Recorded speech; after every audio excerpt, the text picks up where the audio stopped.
नमस्कार दोस्तों, स्वागत है आप सभी का। बात करेंगे वाटर हार्वेस्टिंग की यानी जल संग्रहण की। यदि आप सर्टिफिकेट कोर्स कर रहे हैं इन वाटर हार्वेस्टिंग तो भी आपके पास ये सब्जेक्ट कोड होगा, और यदि आप BAM के स्टूडेंट हैं तो भी जनरल इलेक्टिव कोर्स में आपके पास ये सब्जेक्ट कोड जरूर होगा। नाम है इसका ONR 003 water harvesting. English medium में मैंने आपको इसकी क्लास पहले ही करवाई थी दोस्त। ये जो आपके सामने क्लास है इस समय, ये आपकी इंग्लिश मीडियम की क्लास होने वाली है। इस इंग्लिश मीडियम की क्लास के लिए आपको क्या करना है, थोड़ा सा फोकस करके चलना है और ये देखना है कि कौन से क्वेश्चंस ऐसे हैं जो एग्जाम में बार बार आ रहे हैं। चलिए दोस्त, तो कृषि स्थिरता के लिए वर्तमान समय में जल संचय का महत्व। देखिए, आपको पता है पानी का सबसे ज्यादा प्रयोग कृषि क्षेत्र में होता है, फसलों को उगाने के लिए, खाद्य सुरक्षा के लिए। ये बात हम सभी भली बात ही जानते हैं। तो इसी का हमें क्या बताना है, इंपोर्टेंस यानी कि महत्व बताना है। वर्षा जल संचयन जो होता है इसके लाभ भी आपको बताने हैं। वर्षा जल संचयन के विभिन्न प्रकार, प्रणालियां आप कह सकते हैं, सिस्टम्स यानी कि तरीके। तो वर्षा जल संचयन के कौन कौन से तरीके हैं वो भी मैं आपको इस क्लास के अंदर पढ़ाऊंगा। साथ साथ कृत्रिम भूजल पुनर्भरण। आपको पता है भूजल यानी कि अंडरग्राउंड वाटर या लैंड वाटर। पुनर्भरण का मतलब क्या होता है, पुनर्भरण सिमिलर लाइक रिचार्ज करना। तो आप कहेंगे सर यहाँ पर इसका मतलब क्या हुआ और इसकी आवश्यकता, प्रासंगिकता क्या है, ये मैं आपको बताऊंगा। कृत्रिम भू आप कहेंगे जल पुनर्भरण का मतलब यह है कि आर्टिफिशियल तरीके से जो लैंड वाटर है उसको वापस सप्लाई देना। देखिए, ज़्यादातर शहरी क्षेत्रों में आप देखेंगे ज़्यादातर पानी की पूर्ति कहाँ से की जाती है, सबमर्सिबल चला के लैंड वाटर से, जो ग्राउंड वाटर जिसे आप कहते हैं भूजल। तो इस भूजल को दोबारा फिल करने के लिए जो कृत्रिम तरीका है, मानव निर्मित तरीका है, इस मानव निर्मित तरीके को आप क्या कहते हैं दोस्तों, कृत्रिम भूजल पुनर्भरण। ड्रिप सिंचाई क्या है, आपको बताना है ड्रिप सिस्टम क्या है दोस्त। ठीक है, सिंचाई का तरीका है, इसके लाभ भी बताएंगे, इसकी सीमा भी बताएंगे, और साथ साथ किन परिस्थितियों में, किन कंडीशंस के अंदर, आप कह सकते हैं दोस्त, किन कंडीशंस के अंदर इनका एप्लीकेशन होगा, ड्रिप सिस्टम का किन कंडीशंस के अंदर इनको अप्लाई किया जाएगा, वो भी आपको यहां पर इलैबोरेट करके दिखाने हैं दोस्त। बात समझ में आई या नहीं आई? सबसे आसान टॉपिक, सबसे प्यारा टॉपिक। देखिए, सबसे पहले जानते हैं कृषि के लिए इसका क्या महत्व है। आपको पता है कृषि क्षेत्र में सूखे की समस्या और अनियमित वर्षा, क्योंकि हमारी कृषि मानसून पर निर्भर करती है, मानसून बोले तो वर्षा। और सबसे ज्यादा आप कहेंगे मानसून को ही भारतीय कृषि की रीढ़ कहा गया है, backbone of Indian culture and agriculture आप कह सकते हैं। तो सूखा और अनियमित वर्षा जो लगातार होती है, इससे पानी की समस्या समय समय पर उत्पन्न होती है। तो इसके लिए क्यों ना हम क्या करें, पानी को इकट्ठा कर ले जलाशयों में, तालाबों में, और उत्तर प्रदेश जैसे इलाकों में इन्हें जोहड़ भी कहा जाता है, मानव निर्मित जगहों को। कृषि उत्पादन वृद्धि, यदि आप देखिए पानी को इकट्ठा करेंगे तो उत्पादन बढ़ेगा, जिससे फसल भी क्या होगी, बढ़ेगी। भूजल स्तर बनाए रखना, क्योंकि मैं आपको बता दूं भूमि जल का सबसे ज्यादा जो यूज होता है वो कृषि क्षेत्र के अंदर होता है ना, क्योंकि ट्यूबवेल से ही सिंचाई सबसे ज्यादा की जाती है, हर क्षेत्र में नहर नदी नहीं है।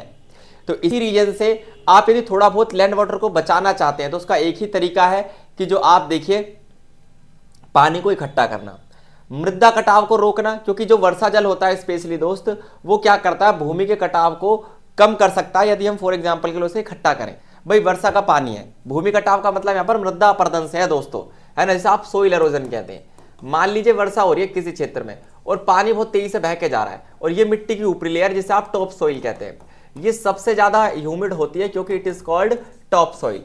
जो टॉप सोइल है दोस्त, उसकी परत को, ऊपरी परत को बहाकर अपने साथ ले जाना, ये मृदा अपरदन कहलाता है। इसी मृदा अपरदन को रोकने के लिए आप कहेंगे कहीं ना कहीं पानी को एक जगह इकट्ठा करना बहुत ज्यादा जरूरी है।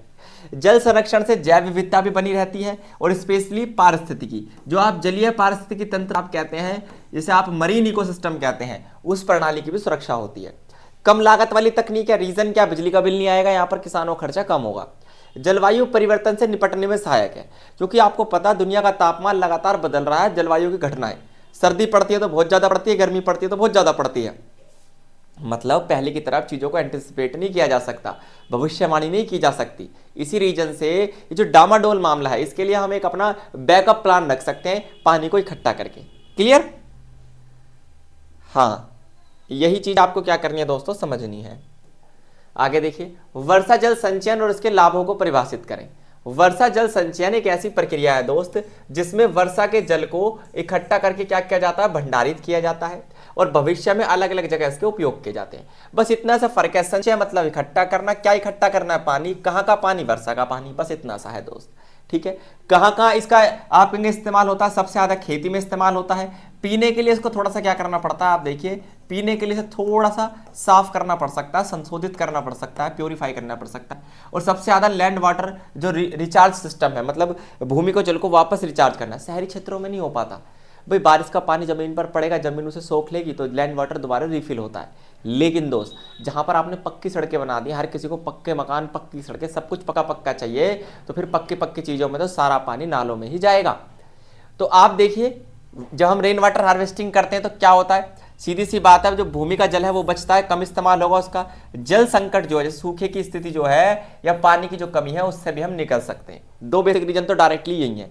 इसके अलावा आप देखिए यदि हम रेन वाटर हार्वेस्टिंग करें, उस पानी का इस्तेमाल हम खेती में कर सकते हैं। यदि पानी को सिस्टमेटिक तरीके से इकट्ठा किया जाएगा तो आप देखिए दो जगह जगह पानी नहीं भरेगा, बाढ़ के खतरे खत्म हो जाएंगे।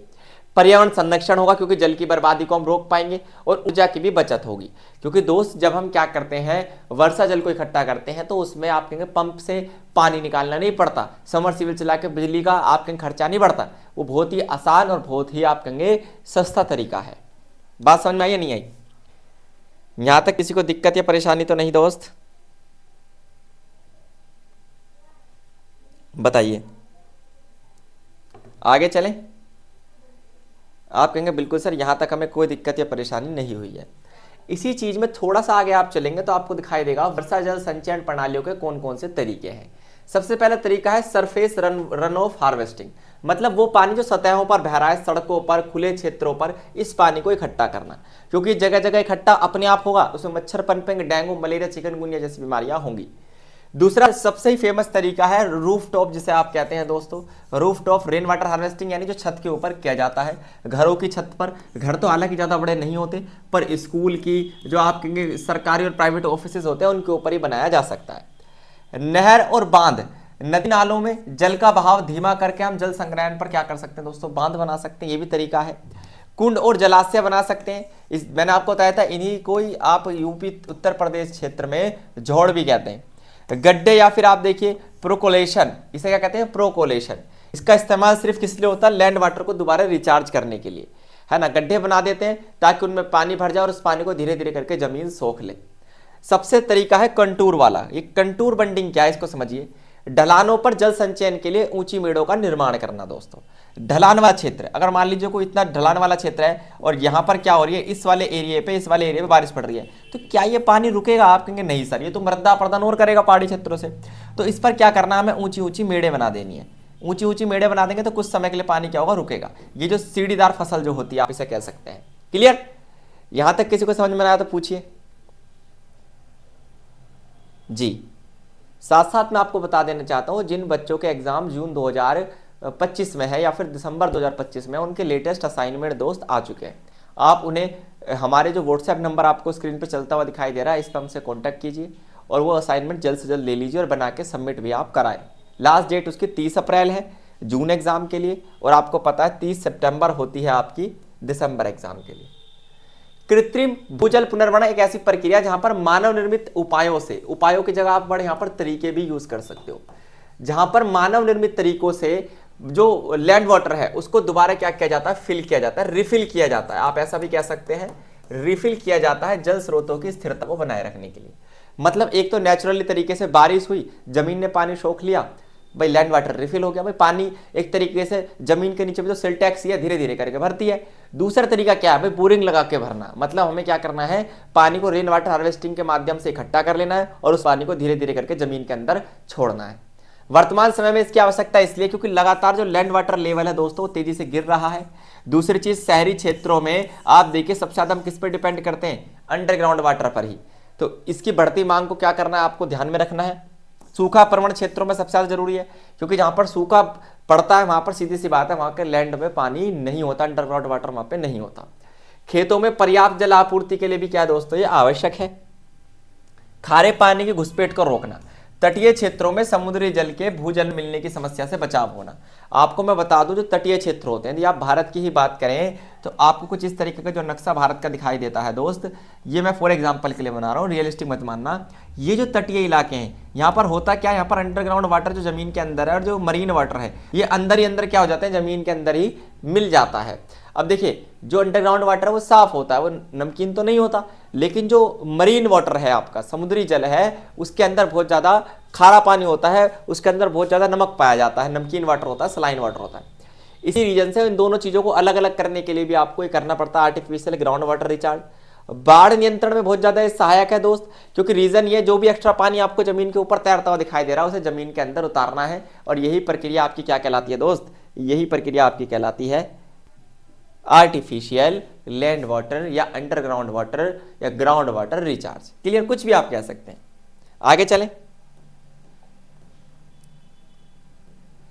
अब ड्रिप सिंचाई प्रणाली क्या है? एक ऐसी सिंचाई पद्धति है जिसमें जल को पाइप के माध्यम से, नलिकाओं के माध्यम से, या फिर कई बार बांस के माध्यम से, बांस अच्छे पाइप का काम करते हैं भारत के नॉर्थ ईस्ट इलाके में, ड्रिप सिस्टम में बूंद बूंद करके पानी को क्या किया जाता है, सीधा पौधों की जड़ों तक पहुंचाया जाता है। अब बूंद बूंद पानी का भी ख्याल रखा जा रहा था, सीधी सी बात है ऐसे क्षेत्रों में इस्तेमाल होगी ये जहां पर पानी की किल्लत हो, है ना। होता क्या, मान लीजिए ये जल का स्रोत है, ठीक है दोस्त, ये टंकी है फॉर एग्जाम्पल के लिए, ये जल का स्रोत है, या फिर ये झरना है ना, ये जल का स्रोत है। यहाँ से हमने एक पाइप लगाया, उसके बाद फिर हमने यहाँ से एक ऐसे पाइप लगाया, फिर हमने एक पाइप लगाया, और ये हमारा फॉर एग्जाम्पल के लिए ये वो पेड़ है, ये पौधा है, जो भी है, डायरेक्ट इसके जड़ में पानी पहुँचाना, आसपास पानी को नहीं फैलने देना। जबकि आप देखें खेतों में क्या होता है, पानी छोड़ दो सारी तरफ फैलने दो, वो नहीं कर पाएंगे। तो इससे फायदा ये होगा, जल की बचत होगी दोस्त, फसल उत्पादन में वृद्धि होगी, मृदा कटाव नहीं हो क्योंकि आसपास पानी फैलेगा नहीं, तो मृदा अपरदन की संभावना कम हो जाएगी। खरपतवार भी उगेंगे नहीं, क्योंकि आसपास के क्षेत्र को जब पानी मिलेगा ही नहीं, तो जो अनवांटेड प्लांट्स जिन्हें आप कहते हैं खरपतवार, जिनकी आवश्यकता हमें नहीं होती, खुद पे खुद उग जाते हैं, वो नहीं होंगे। खाद और पोषक तत्वों का कुशल उपयोग, जल के साथ घुले उर्वरकों को सीधे पौधों की जड़ों तक आप क्या करते हैं, पहुंचा सकते हैं। ऊर्जा की बचत होगी, बिजली की बचत होगी दोस्त, क्योंकि पाइपलाइन सिस्टम में बिना बिजली के चलता है। ठीक है दोस्त, आगे देखिए सीमाएं क्या क्या है, कहां कहां पर इसका यूज नहीं कर सकते। एक तो बहुत ज्यादा महंगी है, क्योंकि आप पाइपलाइन बिछाने की बात कर रहे हैं, सस्ती तो नहीं हो सकती। पाइप और नलिकाओं समय समय पर साफ करना पड़ता है, क्योंकि इनमें आप देखिए जो आप कहते हैं ना एल्गी, है ना, एल्गी जो होती है आपकी, जैसे आप काई कहते हैं, वो जम जाती है। मृदा की सतह तक सीमित, मतलब क्या है दोस्तों, यह विधि केवल जड़ क्षेत्र तक सीमित है और अधिक पानी की आवश्यकता वाली फसलों में नहीं काम करेगी। अब मान लीजिए धान का खेत है, उसमें तो पूरे खेत को पानी चाहिए होता है। कपास की मिट्टी है ना, काली मिट्टी है, कपास की खेती है, वहां पानी बहुत ज्यादा चाहिए होता है, तो वहां ऐसा एक एक बूंद पानी डाल के आप काम नहीं कर सकते। सूर्य की गर्मी से पाइपों को नुकसान हो सकता है, ये एक अलग चीज है दोस्त, इसको भी आप मान सकते हैं। क्लियर, चलिए। अच्छा, किन विशेष परिस्थितियों में इसका इस्तेमाल होगा, ये एक इंपॉर्टेंट क्वेश्चन बनता है, इसको समझिए भाई। ऐसे क्षेत्रों में जहां पर पानी की कमी हो, बूंद बूंद से सागर कहां भरने की जरूरत है, जहां पे सागर ना हो, जहां पहले से सागर हो वहां जरूरत नहीं है। रेतीली और छिद्रमुक्त, जहां मिट्टी जल्दी से क्या होती है दोस्तों, जहां मिट्टी जल्दी से पानी को सोख लेती है, रेत में आप कितने पानी डाल दो सोखते चला जाएगा, तो वहां पर हमें वही पानी डालना है जहां पर पौधा उग रहा है। पानी के बहाव को रोककर इसे जड़ों तक पहुंचाती है। ये सबसे ज्यादा आप देखिए ये उन फसलों के लिए इंपॉर्टेंट होती है जो फल या सब्जी हैं, या फिर जिनकी बागवानी की जाती है। ऐसी फसलों में काम आती है ये जिनकी बागवानी की जाती है, आप कहेंगे गार्डन होते हैं जिनके। ग्रीन हाउस और पॉली हाउस में, मतलब नियंत्रित जल आपूर्ति के लिए यह विधि बहुत ज्यादा इंपॉर्टेंट है दोस्त। खारे पानी वाले क्षेत्रों में भी ये इंपॉर्टेंट है, जहां का पानी खारा है, मृदा में लवणता कम किया जा सकता है, किसके माध्यम से, आप कहेंगे ड्रिप सिस्टम के माध्यम। पानी खारा तो बहुत ज्यादा पानी तो हम दे नहीं सकते भाई, मजबूरी है, पानी देना हमारी मजबूरी है उसी खारे पानी को, पर बहुत ज्यादा नहीं देना चाहते, तो बूंद बूंद दीजिए, उतना ही दीजिए ताकि फसल बर्बाद भी ना हो और काम बन जाए, मृदा में थोड़ी लवणता कम रह जाए। तो उम्मीद है आपको बात पसंद आई होगी। इसका लेटेस्ट गैस पेपर इस सब्जेक्ट कोड का हमने तैयार करवा दिया है। यदि आपको जून एग्जाम के लिए चाहिए दोस्त, तो अभी आपको ये मिल जाएगा बहुत ही रियल से प्राइस पर, और एग्जाम समय पर कोई छूट नहीं होती। ठीक है, इस नंबर पर आप कांटेक्ट कर सकते हैं। धन्यवाद।